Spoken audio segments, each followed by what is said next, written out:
Hey guys, we're in the Carnage workshop today to answer the #1 question generated by our Holden versus Ford 2K challenge videos, and that is, how do you get an AU motor, or pretty much any single cam Ford motor, to run with a Barra computer? And we've got Bill Hooton here today from Everything Barra to help us explain what goes into this. Now mate, you've obviously I reckon seen a lot of interest generated over our videos in the last couple of weeks. Yeah, 100%. There's definitely been more interest than has in the past. Yeah. A lot of drift cars, R33s with FG setups in them. R33s with Barra motors. I did 3 last week. Wow. Yes. That's amazing. Older cars, Valiants, like you. Yeah, we talked about the whole Hemi 6 Valiant thing. So we're like, you know, how hard would it be to run an old motor like a Hemi 6 with a Barra? Well, apparently not that hard if you set up a crank trigger on it, and you can buy them commercially. They are commercially available pretty cheap. So yes, anything that you can put that crank trigger onto, yep, you can run this ECU on. Yeah, it's pretty much simple as that. Trigger you're talking about is a 36-1. Yes, and that's been a standard since the early 90s with the Ford EDIS system, the electronic distributor list system. Yeah. This is just the newer generation of transforming older cars, basically. And this isn't really a new idea. I mean, back in the 90s, everyone was doing these AC Delco conversions. They were taking the computers out of like your VN Commodores and even Chimeras and stuff, and making engines run with those computers. Well, now this is kind of the modern version of that. 100%. So. And this idea sort of came about because people were doing that with LS1 ECUs. Yeah. You know, and I started off running the Barra off an AU ECU, which wasn't new back then either. Yeah. So the opposite is also possible. So you did Barra off an AU ECU in an XH without changing the engine loom. Wow. Which everyone told me was impossible. It wasn't hard. It's just no one wants to sit there and figure it out. Yeah. That's how I started it all. Awesome. All right. Well, let's have a look at what's involved in doing this conversion. So I guess first we'll start off by explaining the hardware side of things, and that is that the AU runs a smaller throttle body. It uses a cable throttle body, and this is something you have to eliminate, don't you? Because the Barra needs to see that drive-by-wire throttle body. The Barra computer needs to see that drive-by-wire throttle body. 100%, and I get asked this all the time, and it's been a problem since people have been trying to do this, way back when. So you can't do it with a cable throttle body? No. You have to create a custom operating system for the ECU. PCM Tech are working on it, I think. Okay. HP tuners don't care. Yeah. And anyone else, there's just not really a way around it. Yeah. No, I can understand that. And so for our setup, we've gone a BABF top end on the AU. It just bolts, the top end bolts onto the AU lower, which is nice and simple. And then we've used the BABF style throttle body. Now you can't use an FG throttle body because the FG throttle body is so much bulkier. On the factory FG motor, the throttle body points this way, so it's much bulkier. It uses the same amount of wires, doesn't it? So it uses 6 wires on the FG throttle body in one plug. One plug, yeah. But the BABF splits them off into 2 plugs. Correct, yeah. It's the same wire colours, the same configuration. You can literally just extend the wires depending on which way you're going, between BF and FG or whatever. The wiring is all the same. So we've used an FG loom on this engine because we've got an FG computer and an FG pedal. Correct. And you have to stay with that, don't you? If you do. use an FG computer, you have to use the FG pedal. Yes. If you use a BABF computer, you have to use BABF throttle pedal. Exactly right. And as well as that, the actual engine harness itself, not the body harness itself that I modify, needs to match the ECU and the pedal. Okay. FG won't work on BF and vice versa. There's just 1 or 2 pins that are different, but it's enough. Yeah. Okay. So obviously we've gone the BABF top end, BABF throttle body. Obviously we're using FG coils because they have the actual little bolt mounts on them to bolt to the custom strapping I've made. Is it possible to run any of this stuff off a AU coil? That is what I'm looking into. Since the episode's come out, I've never had anyone ask me this before. It's a random question, but I think 4 or 5 people have asked me that, and I'm pretty sure it should work if I do some electronic. There is a way of making it work. But I think I just need to put a diode between. Obviously, splice the 2 triggers together, and then a diode or 2. I think is going to be enough. I'm just going to have to play. But all right. you can do some different things here and there. Yeah. I did it this way just in the essence of speed, and you know, I had coils just laying in a junk pile, so it was easy for me to do that. Obviously, you've done the wiring, split it out from the loom, because usually, you know, it runs a bit tighter and that sort of thing. So now, that's kind of the hardware side of things. Being a VCT, that we've had this extra wire to deal with for the to activate the cam, but for the wiring side of things, you've had to create a patch loom between basically the AU body loom and the FG computer. Yeah, 100%. I always try and use as much factory wiring as possible if it was all working. There's just no point creating an extra sort of troubleshooting area. So anything that will run through the factory ECU off just the crank trigger and speed input will still operate. So we're still using the crank trigger, sorry, the VCT trigger through the factory AU ECU, which also runs the cluster. Everything works on the cluster if you hook up a second water temp sensor in the line. The plug's already there. Look, as far as the wiring goes, you could put a standard loom on this and change the crank angle sensor plug, and it'd work. You do this just so it's a bit cleaner, and you can customize it to suit your setup. Now you charge, I think it was $400 for the loom, the patch loom, and then you also do some trickery within the ECU as well, depending on what the customer wants. Correct. For our setup, obviously, we didn't need you to do that. Zane did that, so our loom was a little bit cheaper.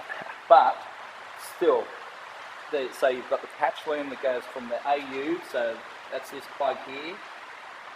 So the AU, that patch loom comes here to the BABF loom, which then connects to the computer and then runs the engine side of things. But as far as the computer is concerned, it doesn't know that it's not a Barra engine under there. Exactly right, and as well as that, the AU ECU thinks it's still running the AU motor. So that's why some of the factory so stuff... we've got two computers in here that both think they're doing their factory jobs, but... They've got no idea. They don't know what they're doing, let's be honest. Yeah. But correct, the tune that I do isn't really tuning. I always leave that to actual tuners. Yeah. But I do tweak the tune so it will work in conversion, and I'm happy to do little changes here and there. That's obviously fine. But a lot of the tuners actually don't want to mess with conversion tunes just because it's that little bit of extra work. I don't know what's going on sometimes, you know. And I was actually a little bit concerned about that at the start when we put on the dyno, but there was absolutely zero issues. I love the fact that, you know, we were off busy doing the hardware side of things. You came in and spliced the loom for us and that sort of thing. Well, not really spliced, but just cut out the unnecessary plugs and stuff. It all went on the engine, plugged in. I think the only thing is we forgot that earth wire right at the last minute, but we, you know, after we connected that, hit the key, and it started and ran. Yeah. Like, it's unbelievable that just first time we hit the key, it started and ran, and that's what you saw on the video. It's unheard of. Like, I was really nervous that day because I expected to have some issues. In every conversion, there is issues, whether it's a full Barra swap or what. It doesn't matter. That fire up in the video was the first fire up. It was legit. Yeah, no tuning done, and on an older motor, you will need to do a tune for it to actually run because they're not as efficient. This just seems to be just right enough with the efficiency that it runs off a standard map. Yeah. Now, if you're choosing to do this, what would you, like we've gone FG pedal, FG computer, would that be your recommendation for most people? Look, it's horses for courses, really. They all really do the same thing. I just went with FG because the engine loom is easier to use. I didn't need to do that to split up the actual coils. They've already done that. Yeah. But you can do it with all of them. I just felt that the FG pedal was easier to mount. Yes, so horses for courses, meaning the pedal is really, I guess, the biggest thing. Yeah. This car, you actually did a really good job doing it that quickly. I've spent a day on it and made a whole sheet metal bracket. Yeah. And it's just, it's not fun. No, Ken did an excellent job mounting the pedal. It works. Yeah. And it was so much more difficult apparently to pull out the BABF pedal. We've got one sitting over there in a box, but the FG pedal was so much easier to pull out.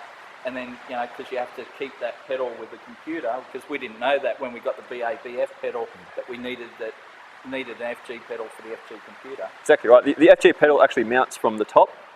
BABF pedal mounts from the side, and it's sort of off kilter. Yeah. So they work pretty good in E-series. You can almost mount them off the factory bracket, and you just sort of cut a bit of the sound deadening out. If you're in an E-series, you're probably better off doing the BABF pedal, are you? To be honest, you can do it in this as well. Yeah.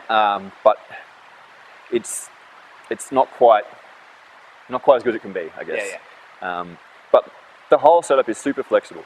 You know. That's why I think that they're great for anyone that's sort of piecing it together with what they have and what they think they can get and what their goals might be in the future, because it's a stepping stone in every single regard. You could take this motor out and put a Barra in it straight away. Well, that's the next step, isn't it? So the next step in the evolution of this thing could be, I mean, we want to see what we can get out of the single camera, and we're pretty happy with 350 real-world kilowatts at the moment.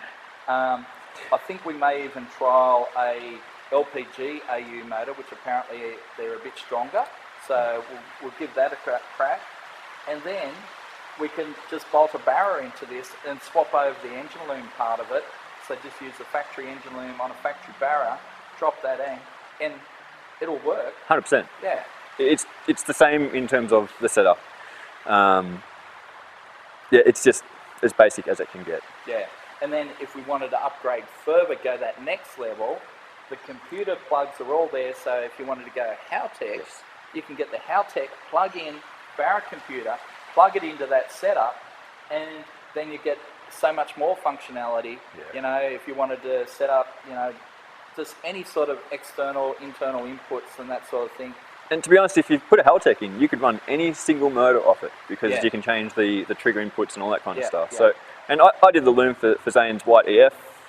Which has a Haltech in it. Yeah, exactly right. And it's the same base loom to the Haltech, you know what I mean? It just needs the power and the pedal inputs, that kind of thing. Yeah, cool. Alrighty, so I think we've answered a lot of the questions there, but the key points are that pedal and computer have to be from the same type of car. Not the exact same car, like you don't need a pedal. Yeah, they don't have to be coded to each other, but they have to be from the same type of car. So FG pedal to FG computer. It's easy to use, or it's better to use a BABF style throttle body. The bolt spacing is actually different on the, well, not spacing, but the bolt sizing. Yeah, so, well, there's that, but I found the bulkiness of the FG throttle body was the main problem of trying to get it on these manifolds. And then, well, yeah, you've got to mount your coils the way we've got it at the moment, but hopefully down the track you've got a solution for us to mount an AU coil pack, which would be fantastic. Yeah, and like I said, 4 or 5 people asked me about that, and it's just not a common thing for me to have thought about, but as soon as they said it, I'm like, well, that's super simple. Yeah, because that eliminates all this sort of business here then. Yeah, and look, you could mount these under the manifold and run leads, which is what someone's going to be doing next week, but there's so many possibilities with what the setup can be to you. And that's what the best thing about it is. Awesome. I think you could even run LS coils off it if you really wanted to, but then that's another extra module or whatever that you've got to add. Because LS coils have got more wires per exactly coil, right, I think, because they're a smart coil type arrangement. So, where these are a fairly dumb coil, they're just 2 wires per coil. So super dumb. Yeah, super dumb, but they work. Anyway, I think we've answered a lot of questions there. If you've got any more questions, maybe we'll do a part 2. Throw some questions in the comments section, and we'll see if Bill or myself can answer those. But in the meantime, this is the future of the single camera.